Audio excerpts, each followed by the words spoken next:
Hi there, it's Michael Ackerman coming to you from Seattle, Washington, where I am a realtor with Coldwell Banker Bain.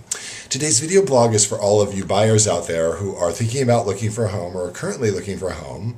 And that is, when you're choosing the next home that you're going to purchase, should it be a financial decision or an emotional decision? And this is something that I've gone through for 21 years now with buyers. My counsel to buyers, and my counsel to you if you're a buyer, is really to pay attention to both. You want a home that fits your financial needs, but also fits your emotional needs. Now, this might be a little bit different if you're an investor and you're buying something to strictly rent out as an investment.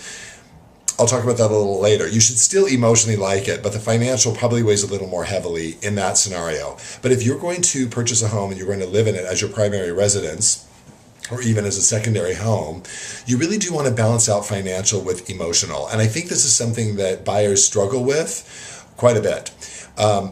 As a broker or an agent, I always like to make sure that I'm the voice of reason for my buyers. So any buyer out there that's looking, make sure that you're working with an agent or broker that will do that for you, because sometimes emotions can take over, and it's really good, I think, for you to have a neutral third voice letting you know if it's a smart investment. So as far as the financial side of it goes, you should really know your budget. When you start looking for a home, you should really know what your budget is and how much you're comfortable spending.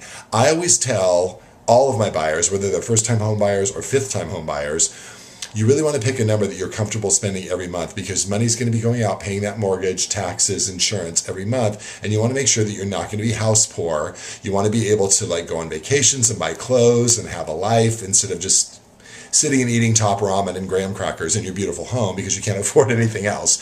So you want to pay attention to that financially. You want to talk to a lending institution, or if you're paying cash, if you have the ability to do that, make sure that you're comfortable with that amount going out. But talk to a financial institution and make sure that you're comfortable with those monthly payments. Seattle's in a very heated market right now. And so if something is listed, it's a seller's market. There's much more there are many more buyers out looking for homes than there is inventory. So when a good house comes on the market, it's presented well and priced well. There are sometimes 1, 2, 5, 10. There was one house that got 42 offers last year in 2014.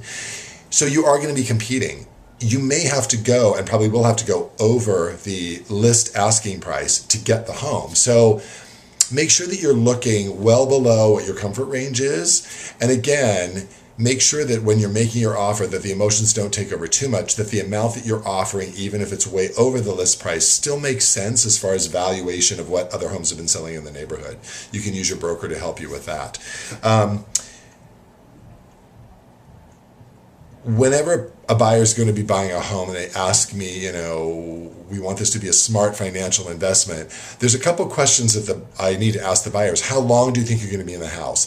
If they're going to be in the house for a year or two, it's probably going to be a different purchase than if they're going to be in the house for 10 or 20 years. I want to make sure for my buyers that if they're making a decision financially, that it's going to be a smart home, that when they go, a smart home for them to purchase, in that when they go to sell it, you're going to have the largest pool of buyers you possibly can. So if there's any idiosyncrasies about the home or things that I feel aren't going to support that, I will let them know. The buyers, of course, can make their decision, and you should make the decision on your own, but listening and heeding the advice of your agent or broker.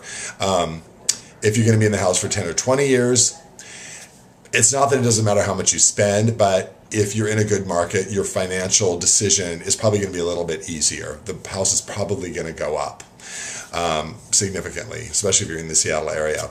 As far as the emotional side of it,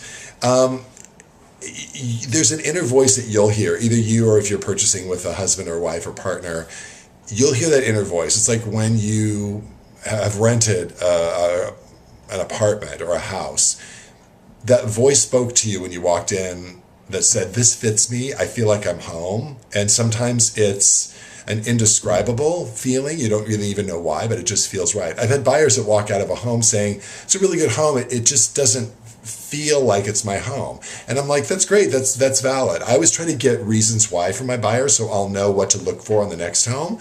But usually buyers can verbalize what it is that doesn't quite work for them. So it's really good to pay attention to that. A word of caution, and I always tell my buyers this: if you're a buyer and you walk into a home and it's like 75% of what you want, and there are some things that you really don't like about it, and you're trying to talk yourself into it, it may not be your house. The house should really flow. When you walk in, rarely you're going to find 100%. Most of the time you're going to find about 80-85% of what you want, which is great. You can usually personalize the rest to make it fit your criteria.